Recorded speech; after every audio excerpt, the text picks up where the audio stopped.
The Apollo 17 mission was the last time man has set foot on the moon.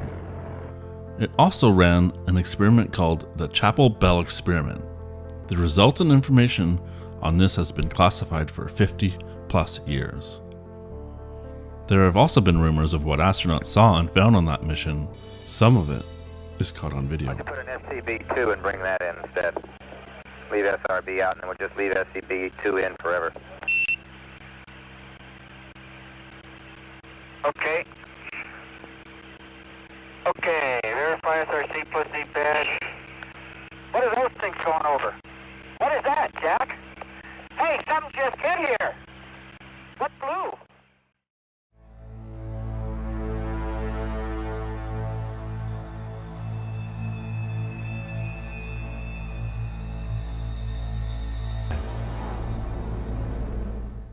Ancient people tell very similar tales about the time before the moon was in the sky. That there was no seasons. The earth was covered in a layer of mist. You could only see the sun through this mist. It was mild and calm, and then the moon came, and followed days and days of rain and cataclysm. This is when the seasons first appeared on Earth, and people were now, for the first time, under the blazing gaze of the sun. The moon is claimed by scientists to have a perfect circular orbit. This isn't found in any orbit of any moon in the solar system, other than ours. It is said to be just at the right distance and mass to keep the Earth from wobbling, and it maintains the climate.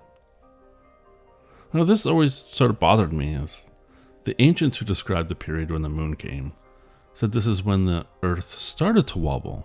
The two are contradictory. But the other contradiction is all the other planets in the solar system. Venus wobbles much slower than the Earth and it has no moon. Mars has 2 tiny moons. Jupiter and Saturn have tons of moons.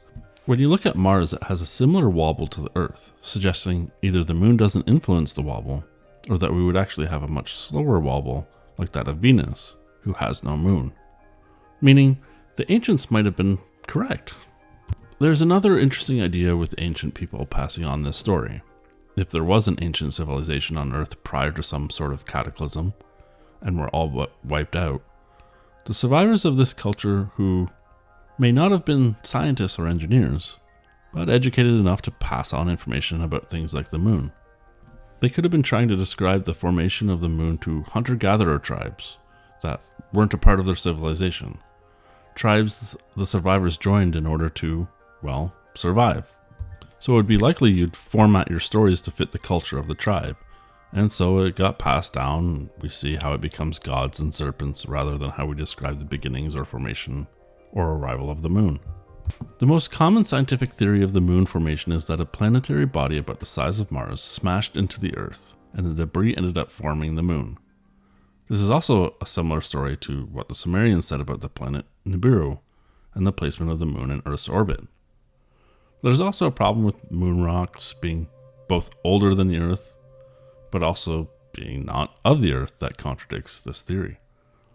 The other theory is that the asteroid belt had asteroids colliding and being sent towards Earth, and these ended up forming the moon. Also somewhat close to the Sumerian stories. Modern scientists are so afraid of anything either spiritual or possible ancient knowledge that they refuse to even acknowledge the strange compatibility with what we discover and the ancient stories. They seem to take the stories too literally and won't touch them because they mention serpents and giant eggs and think these people meant literally serpents and giant eggs in the sky.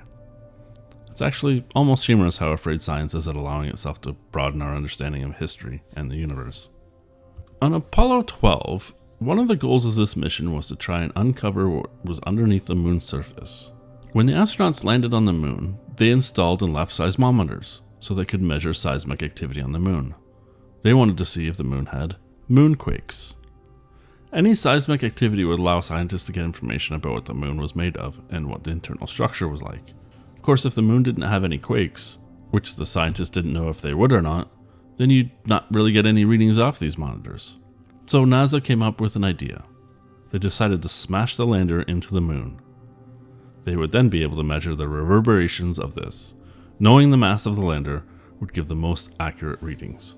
When the lander returned to the orbiter, the astronauts then released the lander and sent it into the moon. while scientists recorded the seismic waves. The readings they got shocked them. The waves bounced back and forth. It rang like a bell. It did this for over 1 hour. This all was unexpected, as they thought the moon would have a core and an internal crust structure like the Earth, and now it was acting like it was hollow. And thus the hollow Earth theory was born. And it wasn't always as crazy as it seems to be portrayed now, because later, in Apollo 17 mission, they went back to the moon and decided to do what they called the Chapel Bell experiment. What we know about this experience is very little. Conducting the studies they did on this mission on the moon has been classified for 50 plus years. When researching this, I couldn't pull up the NASA files on it. There was a link, but it was down. There's very little videos I could find. Stranger is there was a lack of written material on it. I mean, you can find hundreds and hundreds of pages on many other moon-related conspiracies or theories, as well as, well, every other mystery. But it's almost like this has been scrubbed. To what purpose, I can't be sure of. But we do know this mission happened, and the Apollo missions from 15 through 17 was to have extensive scientific investigations of the moon, on lunar surface and from lunar orbit. This mission is now starting to seem a lot like the secrets being kept about Antarctica. What is it they discovered on this mission? What would need to be classified about the moon for 50 plus years? From science experiments? What did they disturb when ringing the moon like a bell? Apollo 17 was the last official mission that had men going to the moon, and there's a lot of mystery of why we suddenly stopped going, and haven't been back since. Did what we discovered from the Chapel Bell experiment lead us to abandon our presence on the moon? And if so, what exactly would that be? We have only recently went back to the moon with rovers. China has one, but it's on the far side of the moon. We have orbiters, but other than rover and orbiters, we haven't went back to the moon, or even hinted at it until recently. Why? Now, in recent years, we discovered that the moon has a large mass of metallic structure inside the moon, close to the southern pole. This metallic structure goes hundreds of miles deep into the moon. So now we have a hollow moon with a metallic structure on the southern pole going deep into the moon. Starting to sound like this might just be an actual space station. The moon as a space station is a theory many have had. It dates back to even the ancient Sumerian stories, how the moon was moved into position by an alien race. In the Sumerian text, it was the Anunnaki. Internet sleuths and astronomy buffs have scored the images of the moon and seen some strange anomalies on there. A pyramid, what looks to be a man or an alien-made structures. They've seen objects moving around above the surface. While blurry and hard to distinguish and many most likely fake, it only adds to the mystery. And what adds to the mystery is that on these Apollo missions, there were times that during the live broadcast, the communications went private. NASA is also accused of altering photos and blocking out certain areas of the moon, much like is done with Google Earth in certain areas. If we haven't been to the moon, what exactly would they be hiding? Is it possible we really never stopped going to the moon? The other main theory of the moon is that we never went to the moon to begin with, and all the footage of the Apollo missions was faked. This is backed up by the fact that some of the footage was actually faked and spliced into the original footage. There's tons of material out there on this subject that goes all over the details of the footage, and it's probably the biggest conspiracy theories regarding the moon. Here at There Are No Paradoxes, we like to not focus on one theory or another, believe one theory over any else, or rule out things just because they're deemed out there. There's usually some truth in each one, and if we focus on the truth rather than the fantastical, we'd be better off figuring out what the whole truth is. So to the moon landing is fake crowd, what if you're partially right, and the moon landing you and we all saw was faked, i.e. the footage? But we really did go to the moon, as I believe we did. And we just haven't been allowed to see all the real footage, and haven't done so because of whatever there is there that they don't want us to know about.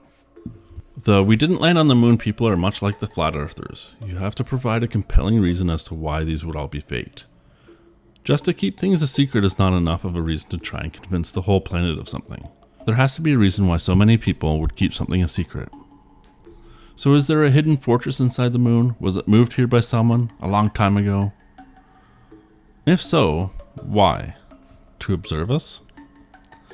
There is an interpretation of the Noah story that the Ark wasn't a boat, but a ship that traveled to the moon during the last cataclysm in order to save humanity. It's a nice story, but if that were so, then you'd have to assume that more technology would have survived around the last cataclysm. If you have a ship going to the moon and a moon base there, well, then you'd have more resources, and the telling of the ancient stories as myths and symbolism wouldn't make as much sense. So sometimes the fantasy feels like it fits until we really just think about it. Great story, but extremely unlikely. Ken Johnson Sr. is a former NASA contractor who was a test pilot who then went on to become the director of data and control department at the Johnson Flight Center. He saw images of what looked like unnatural structures in a crater that looked like some sort of moon base. These images were the ones that came back from the Apollo teams. When he went to his boss told him to stop asking about it. They got into an argument, and his boss ultimately said, "Just get rid of them." Definitely an odd reaction when asked about the photos, and one would think that the easier way to get someone to drop the questions would to provide the answer we have all gotten, that they're just naturally occurring structures that form after an asteroid hits. One photo discovered by a citizen found one of the Apollo 17 photos that shows what looks like to be a spacecraft. I have to admit, the photo is intriguing, and it certainly adds to the mysterious scientific and classified findings. So we are left with, like many of these cases, just a lot of questions and not a lot of evidence. There are things that can be explained with reasonable explanations. However, the secrecy and classified findings leave a door open for the questions to remain open. I find it ironic that the moon landing is fake crowd is so big and prevalent and feel like the government is lying to them about the landing, and yet they can't see this as a possible and probable psyops. I'm sure the comments will be littered with the moon landing was fake, only proving my point. What the moon is and what is on the moon is one of two possibilities. It's a natural formation, or it's a hollow moon, base, or ship. Until we get more proof of the latter, we have to lean on the former. This doesn't mean the moon isn't a base, it just means we just don't have enough evidence yet. 3 months of December. May, when much to my surprise, a pair of the eyes. Boy, this is a neat way to travel. Isn't it great? Okay, so now it's your time to tell me what you think. Is the moon hollow, a space station, a ship, or is it just the moon? Let me know in the comments below. Please like and share and subscribe. It really helps out a small channel like this. And thank you so much for watching.